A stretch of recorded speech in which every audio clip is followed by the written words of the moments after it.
Bienvenue dans le bas de bureau. Aujourd'hui, on parle lexique et munitions.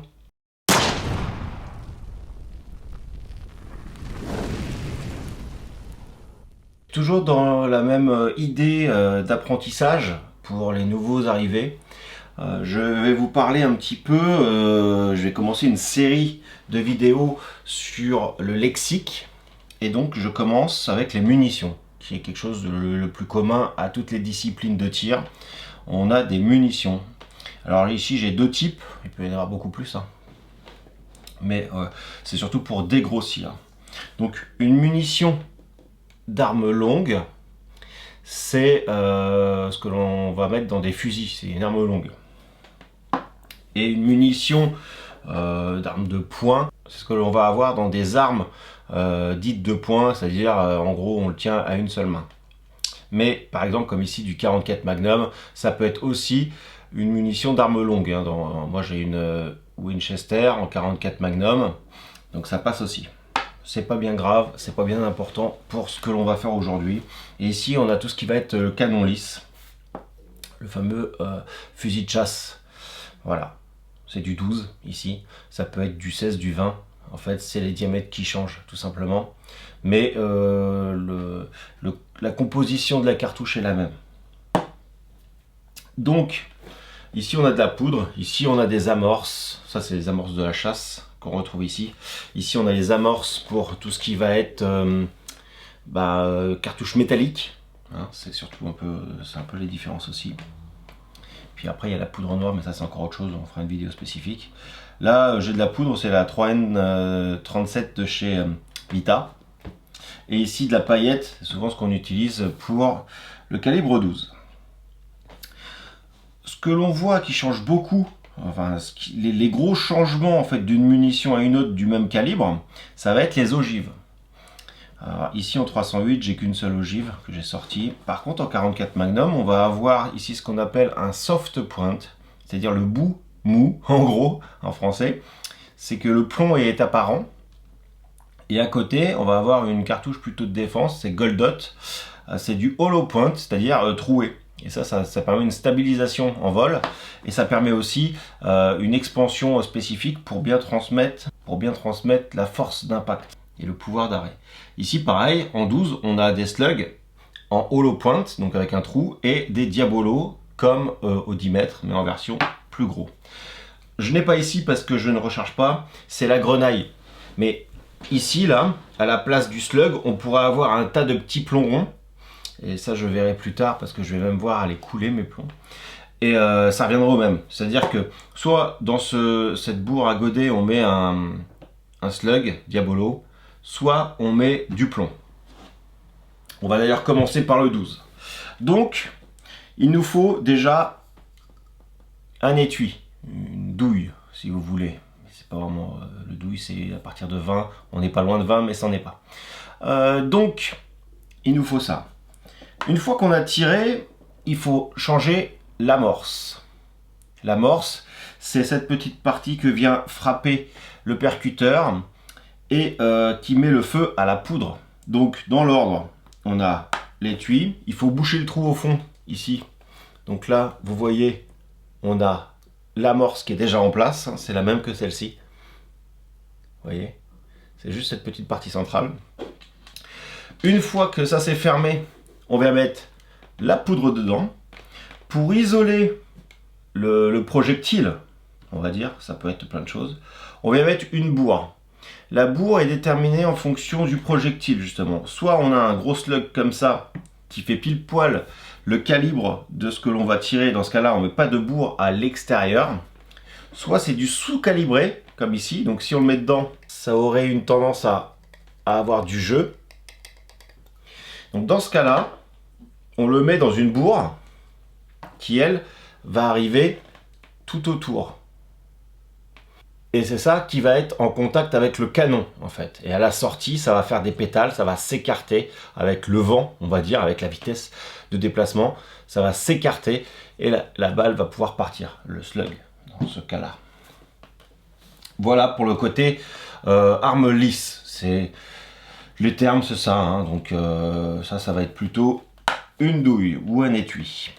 Un peu pareil, toujours. On va avoir notre étui.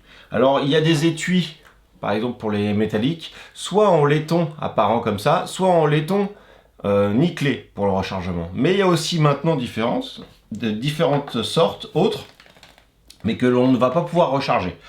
Il va y avoir les cartouches métal, c'est-à-dire en acier. C'est facilement reconnaissable, hein. Vous mettez un aimant, vous voyez, c'est souvent des munitions de surplus. Il va y avoir du plastique, il va y avoir de l'aluminium. Tout ça, on ne recharge pas parce que c'est pas prévu pour. Soit ça va être trop dur et pas assez souple et ça va casser, soit ça va être trop souple et dans ce cas-là, on ne peut pas recalibrer rien comme le plastique une fois qu'il est déformé.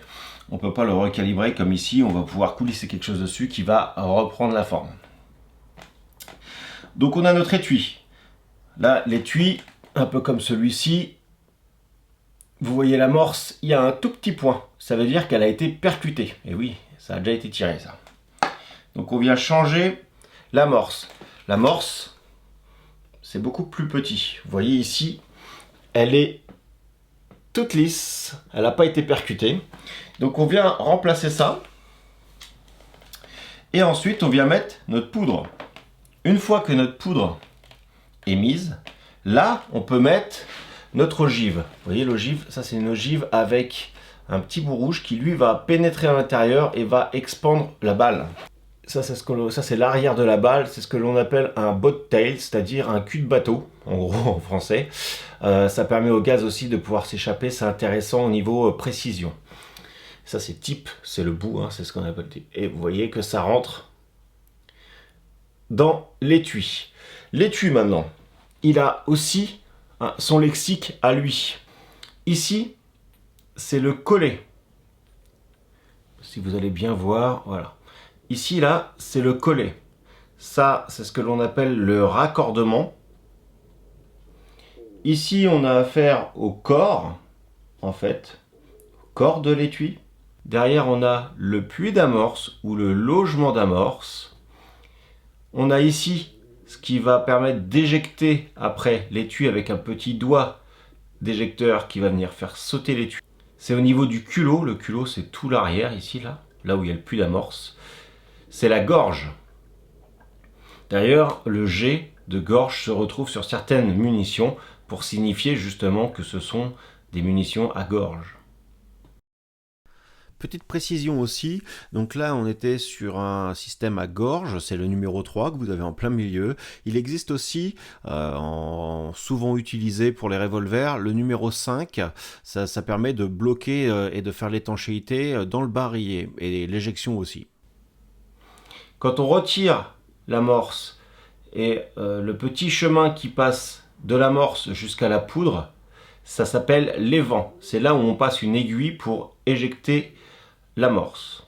Sur celle-là, là, on voit bien le puits d'amorce et l'évent au fond. Vous voyez le petit trou là? C'est l'évent qui va transmettre. Normalement, si vous voyez, on voit le jour derrière. Voilà. Ça, c'est l'évent qui transmet en fait la flamme à la poudre pour qu'après ça souffle. Ça, c'est pour du 12, mais le principe est exactement le même. D'ailleurs, c'est une amorce de pistolet qui se met dessus pour munitions de pistolet. Ce qui va partir de la cartouche, que ce soit, surtout en métallique, ce qui va partir de la cartouche, c'est une balle. En fait, la balle, c'est la partie qui justement est soufflée par la cartouche. Hein, comme ici le 44 Magnum, ça c'est la balle qui part. On voit ici, donc sur la balle, il y a aussi des terminologies. Vous regardez, ici, on a donc le soft point. Ici, on a la gorge de sertissage, c'est-à-dire que l'étui de 44 va s'enfoncer jusqu'à cette gorge et ici, on sertit. Et là, si vous regardez, ça ressemble à une 44 pleine. On a la même sur la Goldot. Hop. Vous voyez, ça ressemble à peu près. Et donc, comme je vous disais, sur la balle, ici, le type, donc le bout, ça c'est le petit bout plastique qui va rentrer, qui va expandre pour transmettre vraiment la vélocité. Et ici, l'arrière qui peut être droit, qui peut être boat tail, comme celle-là, c'est-à-dire en forme de bateau. On peut aussi avoir, donc ça, c'est c'est ce que l'on appellerait un full metal jacket, c'est-à-dire qu'elle est complètement entourée de cuivre. Full metal jacket, c'est-à-dire une chemise complète de métal. Les terminologies, je vous mettrai les abréviations en description avec tous les termes, les lettres et tout ça, à quoi ça correspond.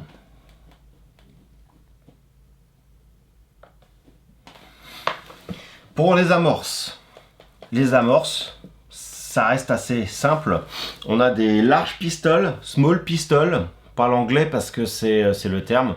C'est-à-dire pour les petits calibres, on va avoir une amorce qui va être plus petite parce qu'il y a moins de poudre. Large pistol parce qu'il y a plus de poudre. Après on a small et large rifle. Pourquoi? Vous le voyez de vous-même.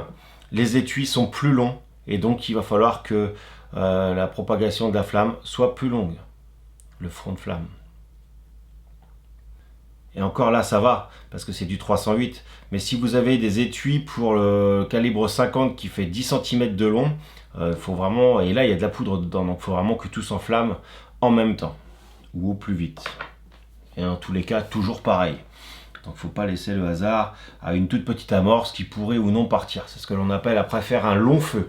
Le long feu, on en entend parler pas forcément dans le tir, mais ça vient du tir. C'est quand on tirait à la poudre noire, l'amorce pétait, il se passait rien. Il fallait rester 1 ou 2 minutes en position parce que 1 ou 2 minutes après, la petite braise que ça a créée pouvait aller allumer la poudre.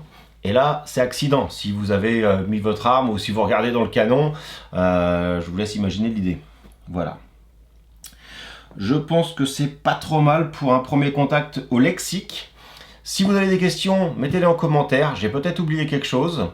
Et alors après, attention, là je dégrossis hein, parce qu'il y a des termes très spécifiques pour chaque type d'ogive. On a des ultra pénétrantes, j'ai pas tout. Hein.